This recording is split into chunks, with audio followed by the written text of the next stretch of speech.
इस प्रोग्राम का एक्चुअली इस प्रोग्राम में मेरे को एक मौका दिया गया कि बस इसमें पार्टिसिपेट करें। और जो रिपब्लिक डे आज का दिन सबको पता है, इट्स ए नेशनल हॉलीडे। और आज के दिन जो है कॉन्स्टिट्यूशन ऑफ इंडिया 26 जनवरी 1950 में एस्टैब्लिश की गई। यही खासियत है आज के दिन का, जो कि 1935 में ब्रिटिशर्स ने before leaving India, before leaving their East India Company, तो उन लोगों के रूल्स को, उसके रिफॉर्म्स को ओवरटेक करते हुए हम लोगों ने, यानी स्पेशली डॉक्टर B.R. अम्बेडकर साहब ये कॉन्स्टिट्यूशन ऑफ इंडिया को एस्टैब्लिश किए थे। तो सब जानते हैं कि ये रिपब्लिक डे आने से पहले भी जो इंडिपेंडेंस, बिफोर इंडिपेंडेंस कैसी थी, हमारी भारत कैसा था, हम लोग तो ज़्यादा नहीं जानते, तब तो हम लोग पैदा भी नहीं हुए, हमारे बाप ज़माने की बात है। लेकिन उन दिनों में कितने लोग अपने लाइफ को सैक्रिफाइस किए थे, आप सबको हिस्ट्री में पता है। बहुत से लोग सैक्रिफाइस किए और करते करते ऐसे ही चले आए कि बस लास्ट 1947 में हमको आज़ादी मिली। वो भी किनसे मिली? हम लोग जनरल से बताते हैं कि महात्मा गांधी जी के तरफ से मिली, ये तो खुशी की बात है। साथ साथ इसके साथ जो लीडर्स है, जवाहरलाल नेहरू जी, सुभाष चंद्र बोस जी, भगत सिंह जी, चंद्रशेखर आजाद जी, मोहम्मद बरकतुल्लाह साहब और सावरकर साहब और जितने भी लोग हैं, आपको सब पता है, झांसी लक्ष्मीबाई और नाना साहेब और ज्योतिराव फूले बोल के भी। तो बहुत से लोग हैं जो फ्रीडम फाइटर्स है, जो अपनी खून पसीने लगा दिए, वन बाय वन करके शहीद हो गए। और आखिर महात्मा गांधी जी से ये जो मकाम जो उन्होंने इंडिया के लिए एक अच्छा सोचते हुए उन्होंने स्ट्रगल किया और हमें आखिर में आज़ादी दिलवा दी।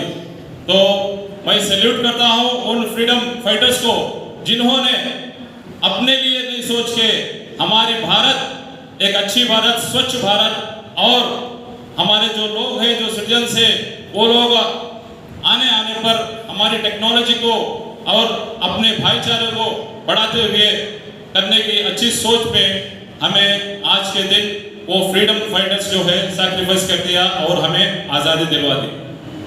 और आप लोग जानते हैं उसके बाद क्या है।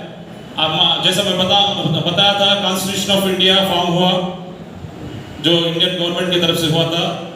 और उसके बाद इंडियन आर्मी भी आई थी, जो गवर्नमेंट ऑफ इंडिया ने बनाई।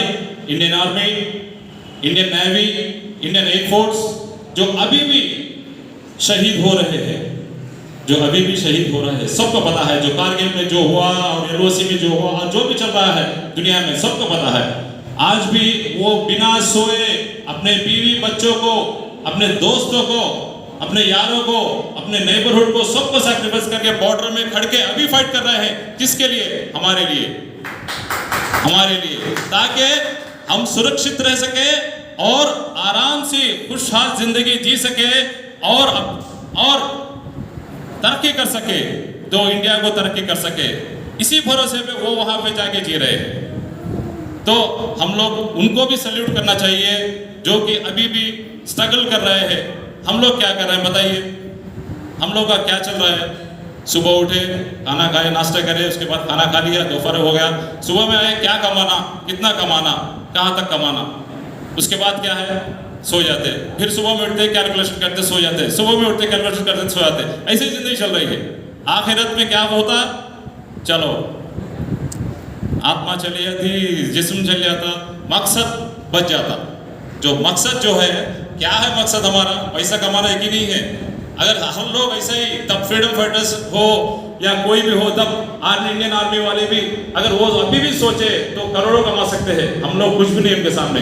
लेकिन वो लोग क्या है, सैक्रिफाइस कर रहे हैं। ऐसा नहीं बोल रहा हूँ कि मैं हम लोग को सैक्रिफाइस करें वहाँ जाओ बोल के नहीं बोल रहा हूँ। तो एटलीस्ट हम लोग यहाँ पे जो है भाईचारे से रहे, क्यों बोले तो फ्लैग, नेशनल फ्लैग तिरंगा है, आपको सबको पता है। कितने कलर्स है उसमें? 3 colours. We have 3 colours in the national flag and we should be proud of it. बहुत प्राउड होना चाहिए कि 3 कलर है। इसका रिप्रेजेंटेशन पता है आपको? शायद पता ही, हर लोगों को पता है। Red for Hindus, white for Christianity and ultimately green for Muslims. इसके बावजूद भी हम लोग या कुछ लोग बेकार में लड़ रहे हैं। क्यों भाई? एक बार आती जिंदगी, 100 बार नहीं आती। आज है, मान लो मेरा ही नाम है असलम बोल के, आज हूं, कल रहूंगा, परसों नहीं रहूंगा। किसे पता क्या करूंगा, कहां पे ले जाऊंगा? सब ले लिया, प्रॉपर्टी ले लिया, बैंक बैलेंस रख दिया, गोल्ड रख लिया, रखो, नहीं बोल के नहीं। कम से कम कुछ तो बाजू वाले के बारे में सोचो, कुछ तो गरीब के बारे में सोचो, कुछ तो नेबर के बारे में सोचो। और जो स्पेशली मैं बोल रहा हूँ, जो तकलीफ में है इंसान, स्पेशली हमारे गुर्बत में और हमारे भाईचारे में, आजू बाजू में, हमारे लेडीज में, उनका कुछ तो कदर करो, कुछ तो ख्याल करो।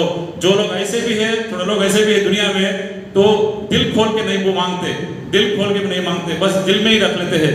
उनके पास जाओ, आप उनके पास जाके पूछो कि तकलीफ क्या होती है। हम लोग क्या है, खाते हैं, पीते हैं, बिरयानी खाते हैं, खिचड़ी खाते हैं, बिरयानी खाते हैं, खिचड़ी खाते हैं, यही चल जाता है जिंदगी। बस हो गया, एक रोज गया, खत्म, चल जाओ। ये नहीं, जिंदगी का मकसद बहुत बड़ा है। मैं उम्र से छोटा हूँ, इतना बड़ा बात बोलना बोल के नहीं, तो जो मेरा तजुर्बा, छोटी उम्र में तजुर्बा जो हासिल हुआ है, मैं आपके साथ कुछ लम्हों के लिए बता रहा हूँ। भाइयों, अभी भी हमें वक्त है कि समझ जाए और हम लोग भाईचारे से रहे और अच्छे नेकी कमाना है, वेरी गुड, अच्छी बात, मैं भी बोल रहा हूँ कमाना है, लेकिन उसके साथ साथ जो है गरीब को, इसलिए मैं बोल रहा हूँ, तो हमारा जो ग्लोबल इकोनॉमिक फाउंडेशन है, इसका मकसद ही वही है। 6-7 से मैं चला रहा हूँ, आप लोग माने या माने, मैं जाके स्पेशली जाके कुछ फंड्स कलेक्ट नहीं करता आज तक। इवन बड़े पॉलिटिशियंस भी हैं, दो बिजनेसमैन है, मैं जाके नहीं, जो मेरे हैसियत में है, जितना मैं कमा रहा हूँ उसमें 10% बाद ज़कात के हिसाब से है, तो कुछ भी नहीं तो रख लेता हूँ मैं, रख के फाउंडेशन तरफ से कोई एक बार इवेंट चल रहा है तो फंड्स में वो उस हिसाब से मैं बुक्स देता हूँ, एक बार शॉल देता हूँ, एक बार कपड़े देता हूँ, गरीबों को जितना हो सके मेरे हैसियत के हिसाब से।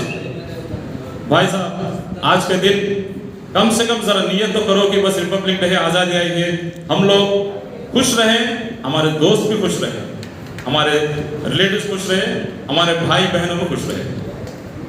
आखिर में एक ही बात मैं आपसे बताना चाहता हूँ, तीन चीज मैं बताता हूँ आखिर में। एक चीज है, नफरत की लाठी तोड़ो, नफरत की लाठी तोड़ो। जो नफरत हम लोग दिलों में बस के है, वो नफरत छोड़ दो। क्या वास्ते भाई, कहाँ तक की जिंदगी, किसकी जिंदगी। आप कोरोना में स्पेशली एग्जाम्पल, अल्लाह ताला ने बताया कि कोरोना में जिंदगी क्या है बोल के उसका मकसद बता दिया। कोरोना में जिंदगी का मकसद क्या है, देखो, बड़ा नहीं, छोटा नहीं, बुजुर्ग नहीं, दीन वाला नहीं, दुनिया वाला नहीं, कोई भी रहो, मैं जब भी ऐसे बता के मैं ले आ सकता हूँ, खबर में डाल सकता हूँ बोल के एक मिसाल कायम कर दिया, तो शायद सबको पता है। तो अब तो बदलो, अब तो समझ लो। ऐसा नहीं कि मैं कोई पुण्य कर रहा हूँ, मेरे में भी खूबियाँ रहते हैं, मैं कोशिश करता हूँ, दिन ब दिन कोशिश करता हूँ कि मैं समझ जाऊँ। तो पहली बार बोला नफरत की लाठी तोड़ो। दूसरी बोल रहा हूँ, लालच का खंजर फेंको। लालच बहुत बड़ी चीज है, बहुत बुरी चीज है। लालच, आज 1000 कमाए, कल लाख रुपए कमाना, करोड़ कमाना, 100 करोड़ कमाना, जब तक इंसान खबर में नहीं आता तब तो उसको लालच की कोई ये नहीं रहती। 100 करोड़ नहीं, 1000 करोड़ कमाते हुए उसकी बेचैनी बढ़ती रहती कि अभी आ जाए, अभी आ जाए, अभी। अल्टीमेटली जाकर खबर लेता है वो, किसके लिए लेता है, वो जो है उसके पास बच्चों के लिए देता है, बच्चों भी ऐसे कमाते कमाते बाद और एक को देता है। तो ये लालच जितनी है बहुत बुरी चीज है, सबको पता है, फिर भी मैं बता रहा हूँ, बहुत बुरी चीज। जितना हमारा हैसियत है, खुशी से रहो, सुकून से रहो, बस जितना कमा लिए बस। और दूसरा ये चीज, और लास्ट बता रहा हूँ, जिद के पीछे मत दौड़ो। जिद बहुत बुरी बला है, वो बला है जिद। अरे मैं इसको कर देना, खत्म करना, ये करना वो करना। अच्छे चीज में जिद करो, बुरी चीज में जिद मत करो, अच्छे चीज में करो, जिद करो। मैं आज नमाज पढ़ना है, या कोई और एक चीज करना है, बाइबल पढ़ना है, या कोई और एक पढ़ना है, तो उसके ऊपर रखो, फायदा रहेगा। और कुछ काम में जिद है, अच्छे काम में जिद कर लो, लेकिन बुरी जिद पे मत जाओ। ये मेरे भाइयों बहनों, मेरे दोस्त बच्चे सबको बता रहा हूँ, यही 3 चीज़ है मैं आपको एक बताने के लिए अभी यहाँ आया हूँ। और मेरे को मौका दिया गया है कि आज कुछ मैं मेरी तरफ से मेरे दिल की जो है 4 लम्हे यहाँ पे स्पेंड करते हुए आपको बताने के लिए जो मौका दिया गया, बेग साहब मेरे को मौका दिए थे, बहुत शुक्रगुजार हूँ उनका। अयूब खान साहब को शुक्रगुजार हूँ। और मेरे दोस्त जो ज़बीउल्लाह है, बहुत नेक इंसान है, जो दिल्ली से सबको चाहने वाले हैं, अपने कम से कम 15 साल से मैं उनको जानता हूँ। तो ऐसे लोग जो है, ऐसा माहौल हमारी दुनिया में रहा, हमारे पास रहा, तो बस ज़िंदगी का मकसद पूरा हो जाएगा। तो बहुत बहुत शुक्रिया। और मैं यही चाहता हूँ, लास्ट और फाइनल बोलता हूँ, जो भी आपके पास जितना भी है, अभी बेग साहब से परसों बातचीत हुई थी, एक बात क्या है बोलो तो, खाने का चीज़ है, आप टिफ़िन करते जा रहे हैं, होटल में गए टिफ़िन कर लिए, टिफ़िन करने के बाद आप क्या करते हैं, इमीडिएटली चाय पीने के बारे में सोचते हैं, चाय पीने के बाद इमीडिएटली एक सिगरेट होना है, पान बीड़ी बजाना। मेरी छोटी गुजारिश है, नाश्ता करो, बिरयानी खाओ, खिचड़ी करो, सब भी खाओ। जब सिगरेट की बात आती है, बुरी चीज़ है। ऐसा नहीं कि मैंने किया, मैं आपको करने नहीं करना बोल रहा हूँ, कोई भी हर चीज़ करता, लेकिन समझ जाना है। वो सिगरेट का जो 10 रुपये या 15, पहले 2 रुपये थी या 10-15 रुपये, वो 10 रुपये कोई गरीब को दो, हो सका तो इंशाल्लाह, अगर हो सका तो गरीब को देने की कोशिश करो। देखो उसमें कितनी बरकत होती है, आपकी कितनी सुकून की ज़िंदगी होती, और आपके बच्चों तक बरकत बढ़ती ही जाती है। शुक्रिया, थैंक यू वेरी मच। शुक्रिया असलम साहब, बहुत वैल्यूबल मैसेज दिए हैं। रियली हमारे दिलों को छूने की बातें जो दिल के डेप्थ से निकला है वो है। इन चीज़ों के ऊपर आप ध्यान दीजिए, इंशाअल्लाह फिर हम कामयाब होंगे। जगह जी लगाने की दुनिया नहीं है, ये इबरत की चाह है, तमाशा नहीं है। अब हमारे दरमियान हमारे आशा मैडम साहबा